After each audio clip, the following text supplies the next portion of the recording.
I'm not sure if anyone can hear me.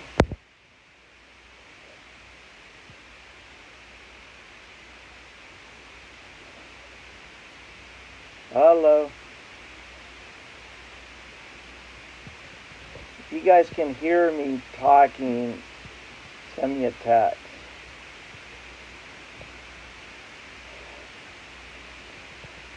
Okay. You got me. Okay, well, I've got a fish report for all you guys. I was over at Catalina today. Took my neighbors. They were amateur anglers. We had a great day.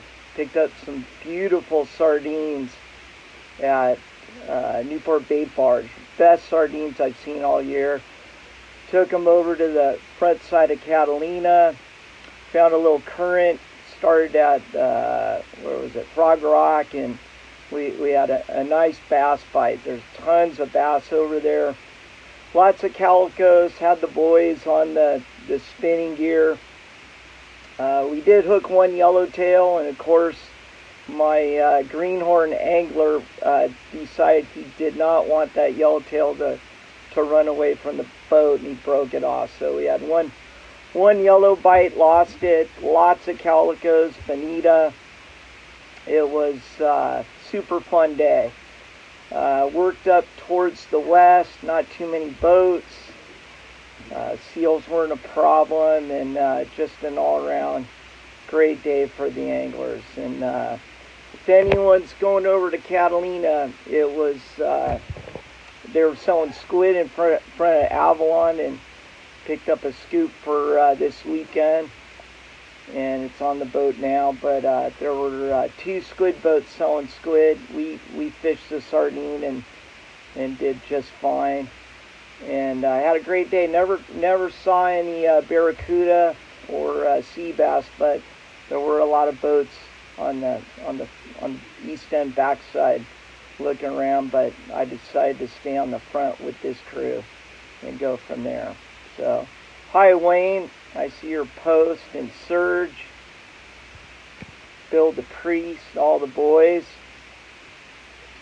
And one good thing about this COVID-19 is the silver lining is being furloughed from week. You can fish anytime you want. So that's been the one little silver lining of this COVID-19 for me. And it's fun, of course, getting out there during the week. Regarding the size of the yellowtail, it was probably, that school size 10 to 12 pounds.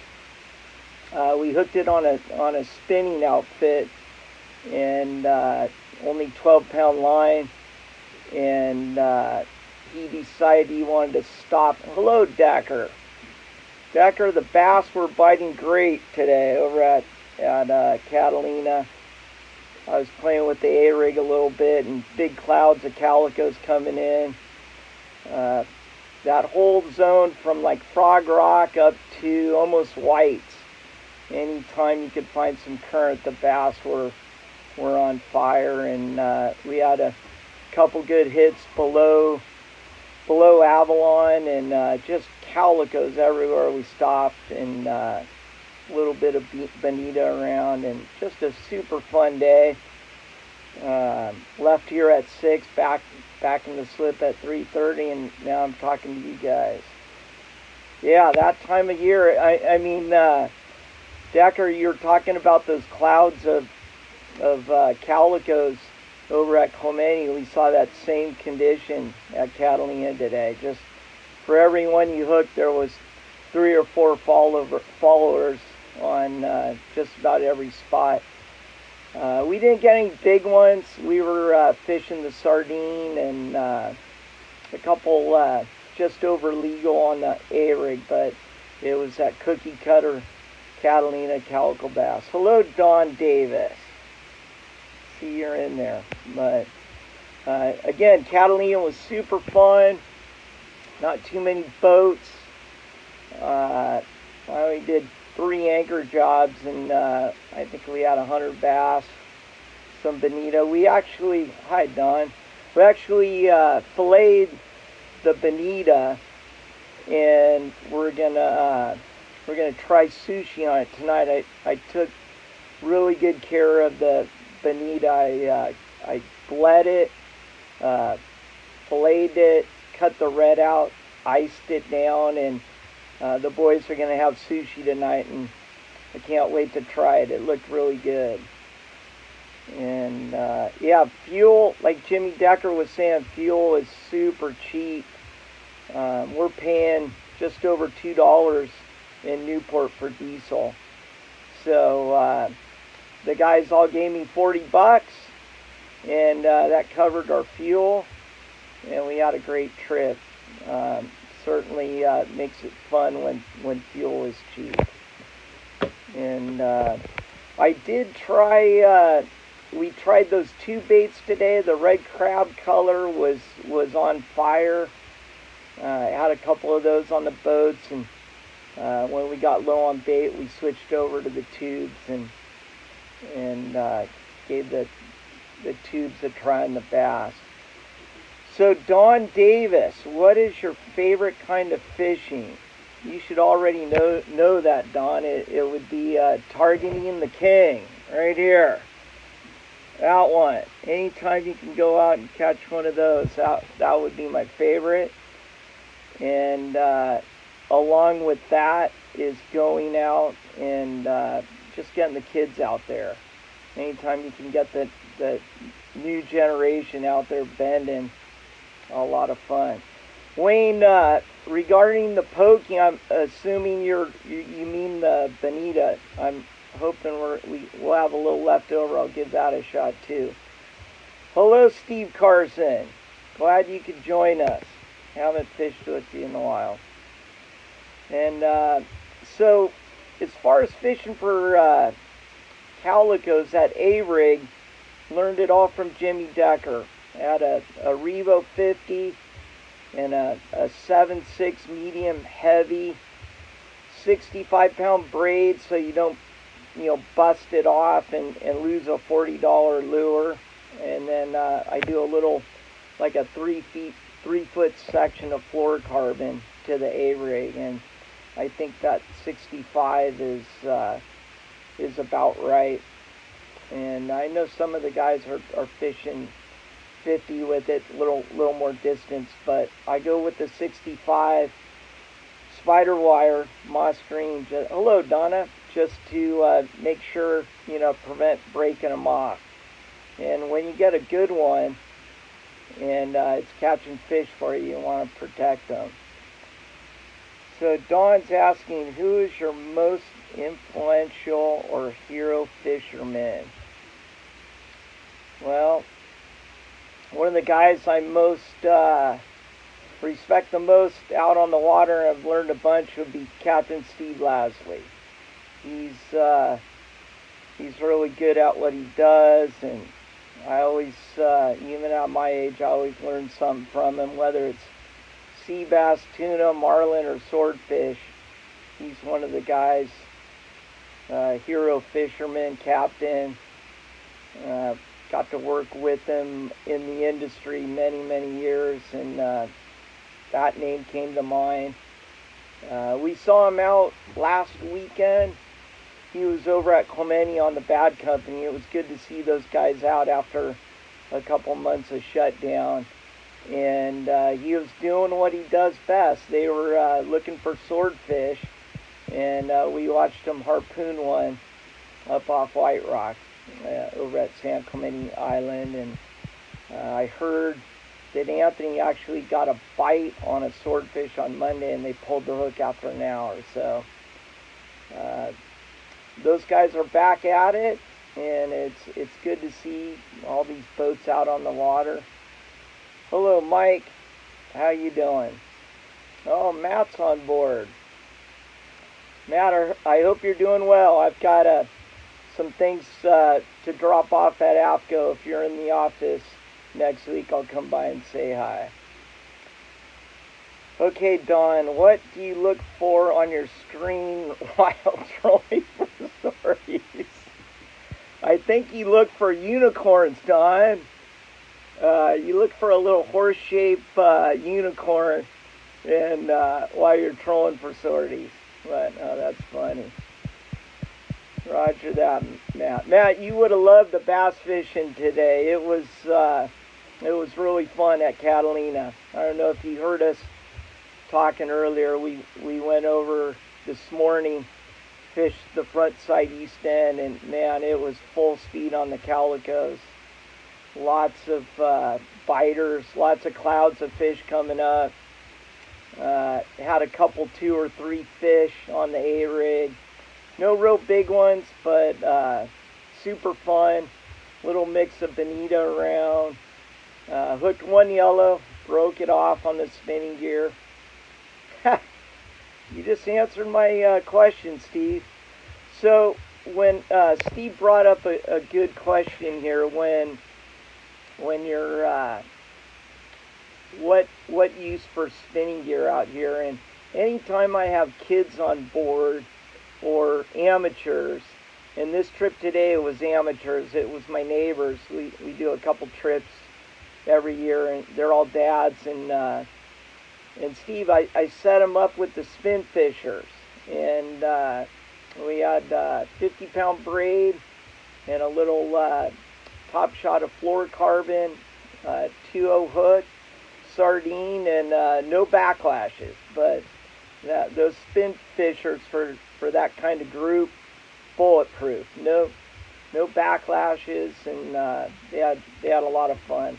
I let them use my bait caster, my Revo, a couple times, and it went instantly to picking out the bird's nest.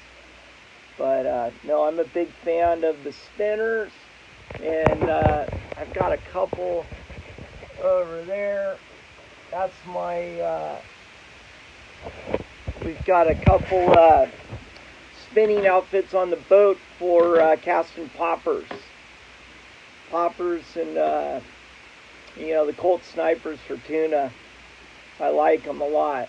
I like that the new slammer, and with 50 or 65-pound braid, and a Hercules 70M. That's my go-to, the smaller tuna. But huge fan of the spinners. We got probably half a dozen on the boat, and they come out at just about every trip. And there was that bite, what was it, 2015, when there was all those, we had that big striped marlin bite up at the Channel Islands. We got to play with the spinning reels, and that was kind of fun, casting off the bow, and they hold up just fine. Regardless of the brand, I'm fishing mostly all Penn right now, and I love them. Slammers. Chris, what trips do you have planned for the rest of the year? Well, I would call this furlough season, so I'm going to have a lot of trips planned through July, and it's a catch-22 because you got time, but there's really not a lot of destinations you can go to right now. My dad and I were going to fly down to Cabo end of the month, and we heard they're all shut down, so we even our hotel reservations canceled at the East Cape. That was end of June, so that was my trip next month. We do our annual dad's trip down to East Cape, and the hotel was canceled. I've done it. Jimmy and Tracy have joined us a couple times, and we book it every year, Palmas de Cortez, and just have a great time. And it's sad that they're shut down, so hopefully soon coming. So I think I'm going to be local, fishing for all this fun stuff that's moving up the beach. Looks like good sign of tuna down below. There's some swordfish around. We got a full moon next week, so I'm sure all the boys are going to be hitting those tides. I know I am. Monday, Tuesday, Wednesday. Looks good for local fishing. So no, I don't have anything on the books until it's safe out there. Let's see. Hello, Rod. How you doing? Rod, what does your crystal ball say the first marlin will be caught? I'm going to say this year it's going to be a little earlier than last year.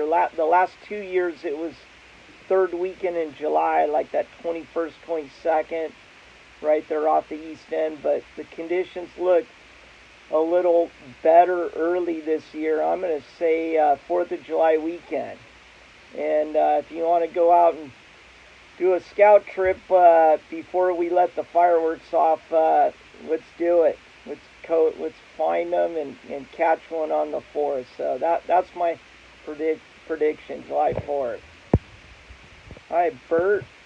How and where is the yellowtail going to be? Well, I think it's going to be a good year for yellowtail. There's a few schools at Catalina. We saw one small school today. I know Decker had one a couple days ago over at Clemente, and it looks like there's some fish marching up the beach. So I think it's going to be a good yellowtail year. Maybe we'll have another banner year at Catalina like we did last year. That'd be a lot of fun. I know a lot of the Newport, Dana, Long Beach boats got into just some epic yellowtail fishing at Catalina. We don't always see that. And we've seen a few yellowtail on the kelps on our offshore trips. Not all of them are biters, but we're starting to see a few yellows filter in between here and Clemente. You find that clean water break, and if you're out there, you can start looking for yellows. Dawn, show us your traditional after catching a marlin on Prospector. Stand by, Dawn. Just a sec. Okay. So Dawn asked what we do. She's caught a few marlin on this boat, and her husband Joe. And after we catch a billfish, a marlin, a swordfish, or a big tuna, it's been a 19-year tradition. We do a shot of wild turkey. So wild turkey on the Prospector for a billfish. So after you catch your fish, take a little shot of wild turkey.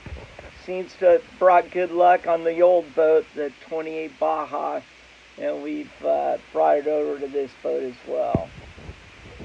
So, okay. Richard Martin, do you ever use hard baits? Yes, I love the hard baits. All that SP minnow is one of my favorite. And Decker turned me on to the Yozuri, I think it's a crystal minnow, a little hard bait that seems to work real well. But no, that SP minnow, Calicos, yellowtail, tuna, just about everything. The price is right. I'm on a not a call, on CCA. We're talking about fishing on a live web thing. So, but anyways, Richard, I hope that answered your question. Those SP minnows are the best, or my favorite. Hello, Wooly. Glad you're getting out there now. I heard the Sun Fun was out last week. That brought a smile to my face. I hope you guys are out there again.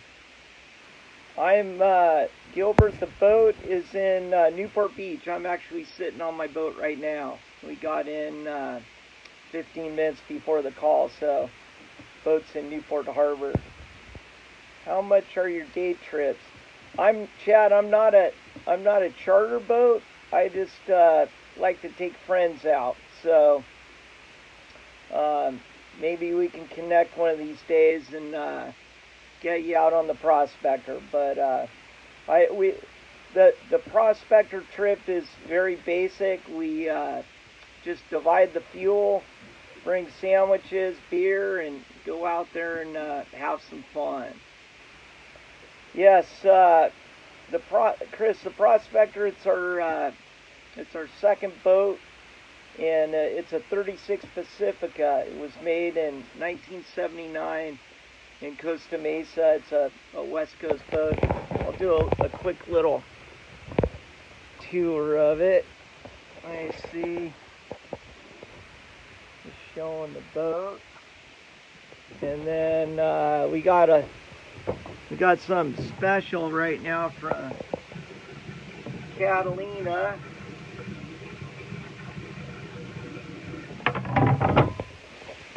I don't know if you guys saw that, but I got a tank of squid for this weekend. Yeah, she's tuned up and ready to fish. Hi, Steve. Chad, bringing my son out from Denver. Oh, that'd be cool. I went to college, University of Colorado in Boulder, so yeah, I love getting the kids out there. We'll get them on a spinning reel or a bait caster or whatever his level is, and get out there. Don says hi, Kyle. Hey, Don. Captain Kyle Dickerson runs the Pacific Pioneer, which is right next to us, and they're gonna go try for swordfish tomorrow over at San Clemente Island. So gonna give that a try. Oh yeah, the buffalo milks. I heard Catalina is slowly opening up to tourism, and the moorings are open, markets are open. We were out in front today. It's eerie quiet over there, but they are allowing boats to get on a mooring. Bring your mask if you're going into town. You can pick up supplies at the market. And like I said earlier, there was a couple squid boats selling the live stuff there this morning. They had plenty to go along. Okay, Dawn, how do you stop the sword rig from twisting with the main line? Dawn, that's an excellent question. I think you're referring to the deep drop rig, and we had last season, the way you do your dropper loops for your weight is critical. In the beginning, we were making our wax loop not like a dropper loop, but 2 knots coming off the main line, and that loop was helicoptering and twisting up the main line. And then we figured out that was the problem. When you have 2 contact points on your loop, it allows the sinker to twist. So we went to a single knot, and we've also switched. I know Serge might be interested in this. We were losing some weights, and what was happening was the long line clip was chafing the wax loop, and over time, you're chafing the wax loop, and eventually you lose your weight. So we went to an 80-pound Dacron for our loop, which is very abrasion resistant, and then we used the wax, the 70-pound wax thread to serve it onto the main line, and that works good. Dawn, you got to go out with us, and we got to get an Elvis. Yes, Serge, let's do a shakedown trip. I would enjoy that. Close to home too. Charles, welcome to the group, and thanks for being a CCA member. This is my first call. It looks like we're having some fun. And if you have any questions, happy to help. Yes, Don, let's go fishing. Hi, Mark. Haven't seen you in a while. Good to see you on here. Hope you're catching them. Okay, so Serge is saying his wind, so he switched over as well, the Dacron loops instead of the wax, and that's a good tip. Any of you guys out there that are getting your deep drop rigs ready, and you don't want to lose a $25, $30 deep drop weight, instead of using the 70-pound wax thread as your loop, get like 80-pound Dacron or 130-pound Dacron and use that for your loop, and then use the wax thread to serve your loop, the knot, and that way the long line clips going on and off that loop, they won't chafe through. We lost quite a handful of weights last year from that, and we're going to the Dacron. So, but it's great to see that, you know, the boys are already out there, you know, catching some swordfish on the deep drop gear. Kyle's going out tomorrow. Wishing him good luck. And hey, Randy, good to see you too. Always have fun on the Western Pride on the kids trip.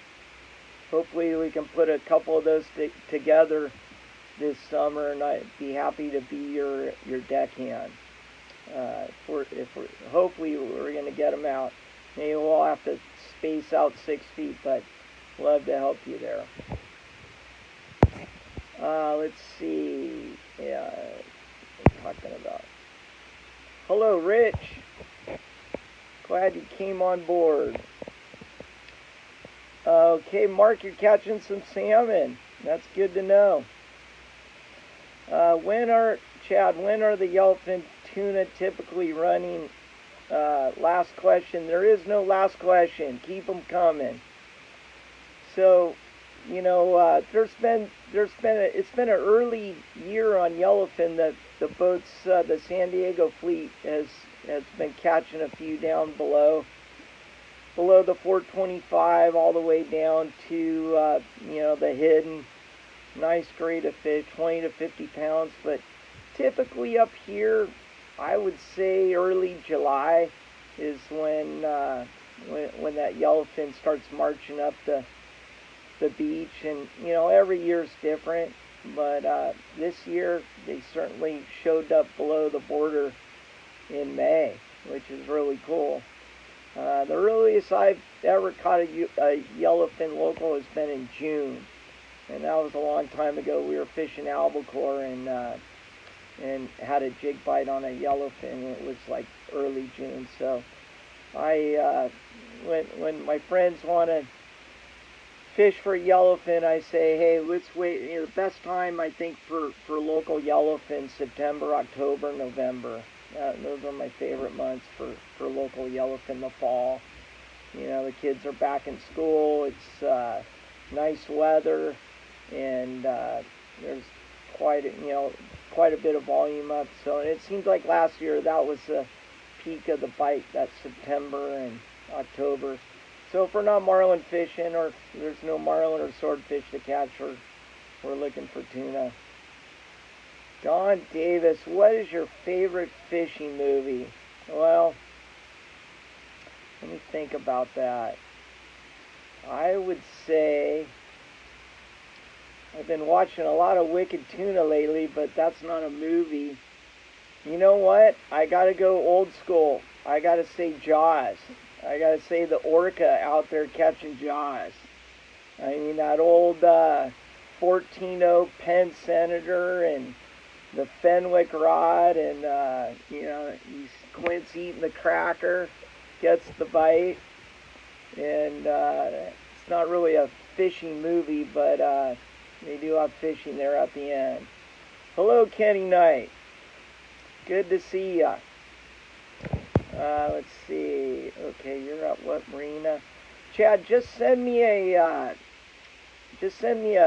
text on Facebook or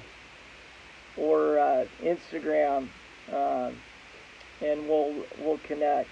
Perfect Storm, that's another one. I didn't think of that. That's another great fishing movie. That's definitely a top 3.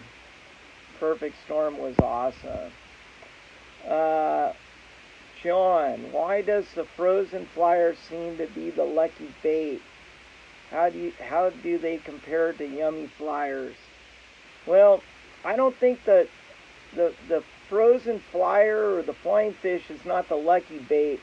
Bluefin have been eating flying fish for hundreds of years. It's one of their favorite forage, and the guys back, in the late 1800s were chasing those same bluefin off Catalina Island using flyers from a kite, and they get keyed on that flyer. They love to eat them. It's a little protein snack, and it's just not a lucky bait. It's just a good bait. That's what they're chasing around, and anytime they can ambush one on the surface, it's a good meal for them. As far as comparing to the yummy flyer, when we're in prospect mode, we're covering water, or maybe the wind's up and we haven't gotten located, we like to drag the yummy flyer. And once we locate the fish and we're on them, we like to switch the yummies out for the real thing. So that's kind of how we do it on this boat. We use the yummies to prospect, get located, and then hopefully we got some fresh dead or frozen flyers on board. We got a handful last weekend over at Clemente, and starting to stack them in the freezer for the season. But I hope that answered your question.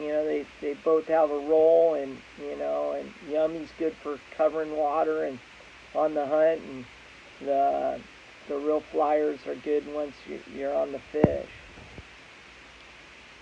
70s. John, we're still talking about Jaws Perfect Storm. Surge, I have swordfish wine. Okay, Surge hat for anyone looking for good swordfish gear. Surge did a blast out there, swordfishgear.com for wind-ons. I don't have the patience or the time to make them myself, so I'm always in the market for 200-pound wind-ons. That's what we use, the 200-pound wind-ons for swordfish. And then from the swivel down, we use 300 pounds, or 300-pound leader. And let's see, Perfect Storm. Hello, Carl. Welcome aboard. Jeremy. Hello, Dean. I was over at Longfin just last week. I should have gone upstairs and said hi. I was actually buying a bunch of terminal tackle for a trip last week, and you guys had all the right stuff. The Longfin in Orange, great tackle shop. Do you have any tips for those just dipping their toes into deep dropping for sorties?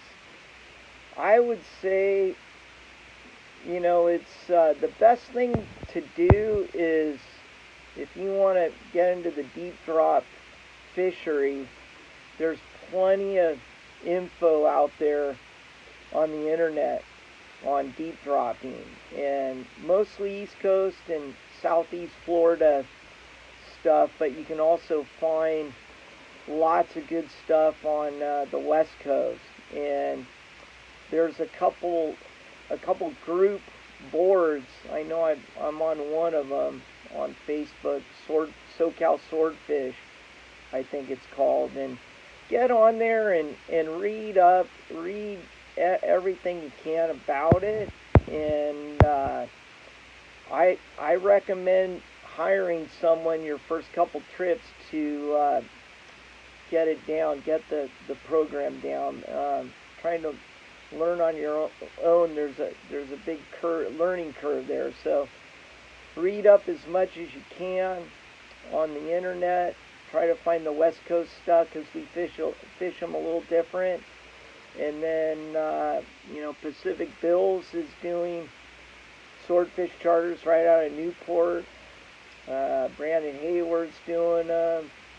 I know most of the guides are targeting Elvis now, so that'd be my recommendation. Okay, Serge has got both 200 and 300. That's great. Thanks, Serge, for putting that out. Hello, Jeremy. Welcome. But again, there's all sorts of good swordfish info on the internet and the clubs and stuff, the Facebook clubs to find stuff. Okay, Dawn, let's see what you got here. Do you feel that fishing will be better this year now that oh, of course. I think the fishing gods are happy right now. There's a lot less pressure out there. Hopefully they're getting comfortable in our waters. They're on the feed, and I think it might, it might make for a banner year. And I certainly saw that today with the calico bass fish, and man, it was as good as I've ever seen it over there at Catalina. And we let them all go to pull another day, and just love seeing the dads out there and the kids fishing calicos. And who knows, maybe without all the the pressure early in the year, we might have some good tuna fishing here locally in the next couple weeks. I did hear if you go on to JD's Big Game, we were coming in, and Scott on Leslie Ann, it's a sword boat. He saw some bluefin today over at San Clemente Island, school-sized fish, and he gave JD the numbers. And I think JD put them up on his board. So if you're looking for local tuna and you're out of Orange County, you might want to look at his site. He had a couple different schools today. Nice weather. Arnold, hey Bob, you gave an awesome seminar about trolling when you're a guest speaker at the SD Anglers. Let's try to see more. Shoot. That's all I got on the question about trolling. Arnold, go ahead and shoot the second half of the question. It ended last year. I love that club, SDA. Every time I go down there, there's a couple hundred people. They're very they welcome the guest speakers. Run into all sorts of friends that I don't see, every week when I go down to San Diego. But SDA Anglers, great club. Arnold, if you're still on here, shoot me the second part of your question. I'll try to answer it. And I hope I answered Don Davis's question about the pressure. Okay, Serge, night bite for BFTs. It's when you say many don't even try, I know when I'm out fishing for tuna, from dark to dark, I am just toast at the end of the day, and I let my crew drop the flat falls, or we'll put a squid down, a couple 100 feet, or where we're marking fish. But man, there's been some epic night bites. Don't mind doing it at all. It's just sometimes when you're running the show all day and it's dark to dark, you don't always make the night bite. You might have to wake me up in the V-Bird to get out there. But lots of good tuna last year, lots of bluefin bites last year in the dark. And everyone's got the one thing I can say that makes a good all our night bite outfits is we take a Sharpie and we mark our line, whether it's braid or Dacron if we're fishing for the tuna club, but mostly it's braid backing, and we do every 10 fathoms. So we usually start at 20 fathoms, 120 feet, make a mark, and then we'll do 30 fathoms, make another mark, that's 180 feet, and then 40 fathoms, 240 feet, we'll make another mark. And depending on what depth we're marking fish under the boat, I can call out, go to the first mark, 20 fathoms, go to the second mark, 30 fathoms, go to the third mark, 40 fathoms. And I've noticed the guys that pay attention to that, and gals, that fish their flat fall, or their, whether it's a squid or a mackerel, if they spend more time in that zone where I'm marking the fish under the boat, we get more bites. So it's a really easy trick. You can go out on a football field. It's all any of the high school football fields with your tuna outfit, and just walk it off. Grab a kid, tell them to run out 20 fathoms, 120 feet. Take the Sharpie, make your mark, and then go to 30 fathoms, 180 feet, make a mark, and then 40 fathoms, and make another mark. And then when you're dropping your jig, you know exactly where that jig is in relation to the fish that you're marking. So hope that helped some of the guys looking out here. Arnold, favorite trolling setup. That I think we're talking about billfish, or an all-around 30-pound troller. That's what we use on this boat for striped marlin, school-size yellowfin, school-size bluefin, dorado. When we're on the hunt, and we have a set of custom Seeker black steel 64-65H. That's the 6.5 foot. It's rated 25 to 50 pound, and we put 30 pound on that. I like the High Vis Pro Spec, the orange color, and that's our 30 pound troller. We'll put a 15-foot wind on that, and at the end of the wind on, a ball bearing swivel. So that's as far as reels go, it's all over the board. We have some of the old Penn International 30s. We like the Fathom 40 narrow, the 2-speed, the Fathom 40 narrow 2-speed. And I'm looking, let's see what else we have. We've got a lot of internationals and a lot of Fathom 2-speeds. So that would be my favorite. We appreciate all you taught us. You're welcome, Don. Jack, are you comfortable buying a Mexican fishing license with a credit card on an official website?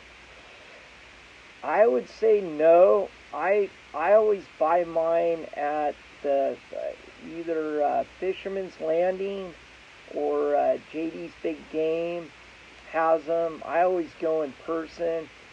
I usually buy a bunch of tackle for whatever trip I'm doing, but I don't know, Jack, the site for the fishing licenses, and can't really answer that question, but I've always bought them in the tackle stores. Hope that helps. And have not been down to Mexico since this COVID-19 thing, so would love to get down there soon. Again, we were talking earlier about a trip in late June for East Cape, and that got canceled, so don't know how to help you there. I do know that there's a lot of fraud on fake Costa sites. If you see a site that says 50 to 70% off Costa Sunglasses on the internet, it's not an official Costa website. We are never running sales like that. We charge the same price on our site for Costas as our dealers, and there's a lot of hack sites out there where they're not actually selling Costas, they just want your credit card and then drain your account. So if you see something like that, you know the saying, if it looks too good to be true, it is. So don't fall for that 50 to 70 off on Costas. You know, Costa has been, we've been shut down since the Fred Hall show, and the team really put us in on a holding pattern. And the site right now, is we're still selling. Do you have bad connection down here? No. Oh, I think I'm back. Sorry about that. Back to Costa. As far as, there you are. Anything exciting coming up for Costa this year? It was, I'm wearing, let me show you. These are my favorite right now, sampan.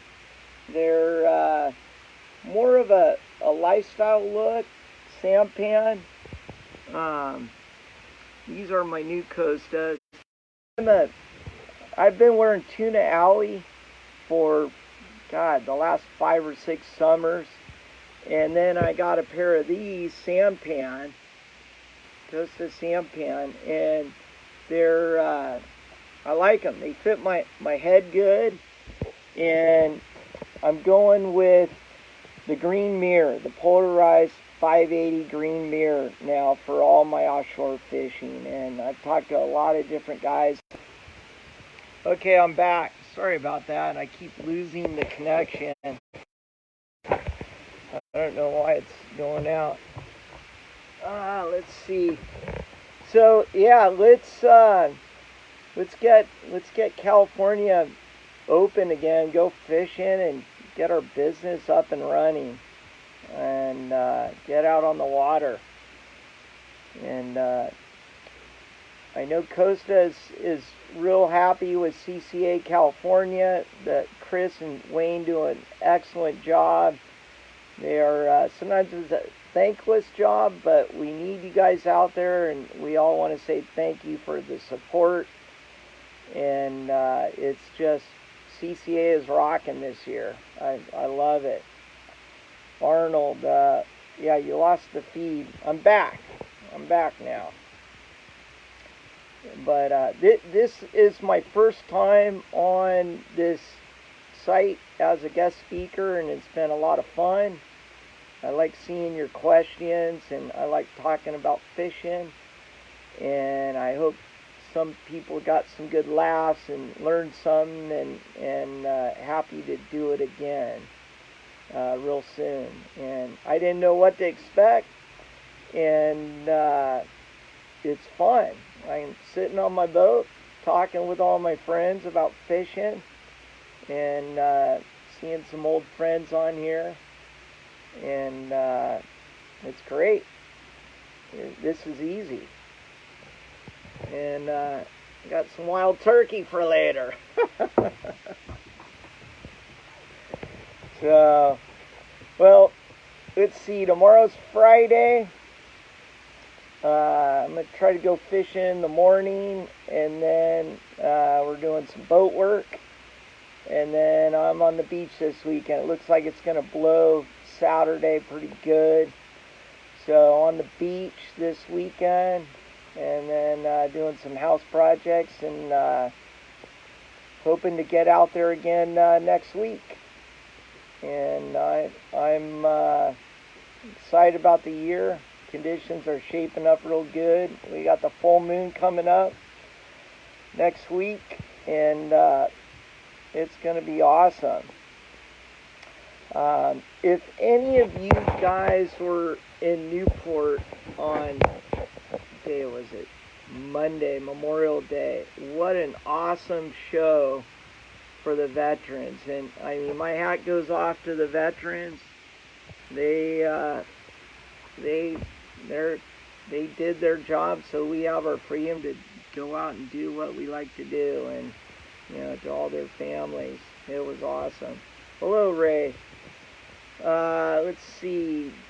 Yeah, Wayne. Thanks, Wayne. It's a tough job. The tightrope between the government and the fishermen, and he does it great. Chris, what setup do you like for Calicos over at the island? My favorite is a medium heavy bait caster, and I like throwing the rubber, as Jimmy Decker says, and I like my favorite inshore rod for Calicos is the Seeker ISP 808. Let me repeat that. Inshore Pro Seeker 808. It is a perfect setup. Put 50-pound braid on it with a short leader of fluorocarbon. But that Seeker ISP 808 is just killer. We got 4 of them on the boat, and by the end of the day, the guys are all, grabbing them. It's an awesome all-around rod. ISP 808. The 809 is like a heavier A-rig, surface iron, rod, but the 808 is just got the perfect amount of tip and bend, but it's got the backbone so you can pull on, some nice calicos. And then I put a Revo 50 on it. I like the Revos. A lot of my friends are fishing, the Tranks and the Kumas and Daiwas and all that stuff, but I've been a Revo guy for a long time for my calico stuff. Randy, yeah, I'm sure you're out there at the parade for the veterans and Trump 2020. It was awesome. It was good time. But yeah, so any of you looking for an all-round calico outfit, a bait caster, take a look at that Seeker ISP 808. You will not be disappointed. It's perfect for calicos. And then whatever reel you want to match it up with, a low profile bait caster, I've got the Revo 50 on mine, and 50-pound braid, fishing some spider wire, moss green I like, and then a short section of fluorocarbon. And man, I even small yellowtail, that rod can work out great. So again, big, huge supporter of the ISP 808, the Seeker. And another rod that's super fun for calicos, for when you're fishing the sardine, is the Seeker 278H, and it's a good sea bass yellowtail rod, but it's got some backbone and a soft tip. And when I'm fishing squid on the lead heads, I like that 278 heavy, the Seeker. That's a good one too, in the black steel, or the Super Seeker. Either one is good. But the size of calicos I usually get, I have more fun fishing the lighter, the 808. And I'll even grab a spinning outfit from time to time, and let them pull some drag, and little 12-pound outfit, spinner, my little one of those Penn battles. That's a great little reed. The 2500, the Penn Battle, 7-foot rod, and man, just let them pull some drag, have some fun. And then those get put away for the billfish season, which is soon to come. Getting fired up for that, and hoping we have a better local marlin year. It was real tough for all of us last season. and we were happy to get 3 for the whole season, and ended up being high boat for Los Pescadores and the BAC, and tied a couple other boats that had 3, but I was like, wow, 3 fish took high boat for the year. That was crazy. But every year's different, and I know we're all going to be doing some deep dropping. Okay, I got a couple more minutes. Have some fun with the school fish. I caught small. Yeah. I'm glad that worked out, Randy. Anytime, I'll help you out with Costa this year if you do the program. You know, hats are always good for the kids, and I know we do a lot with Dana Wharf Sport Fishing, the wharf rat trips, and always bring the Costa swag down with squig at Fishworks, and the kids just love it. Were the old days better, or these the good old days?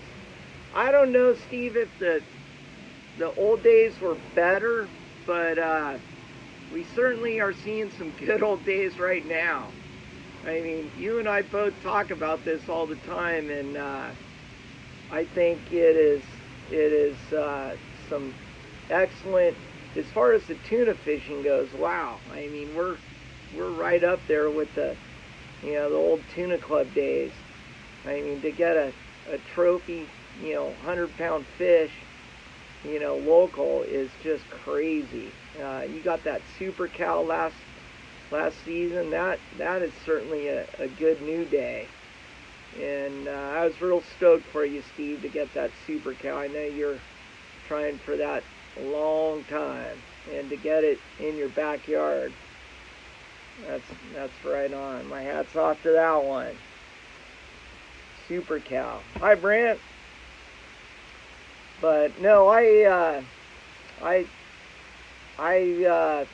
got into fishing in the 70s, so I just read about the old days, and when you see those stories compared to now, it's almost like the fishing's better now than it was, back in the old days. So, hi, Chris. How you doing? And Brant. Glad you guys all came on. So, well, it's 5 o'clock somewhere. Hi, Dave and Steve. It's 5 o'clock somewhere. I'm gonna wrap this up by saying I hope they invite me back to be a guest real soon.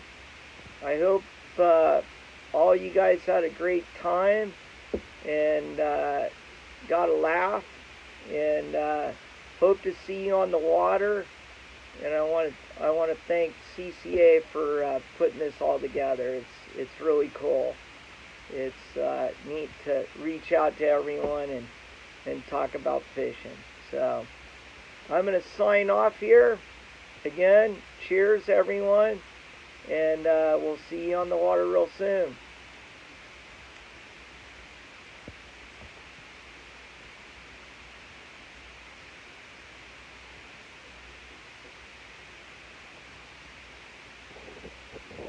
You're welcome, Don.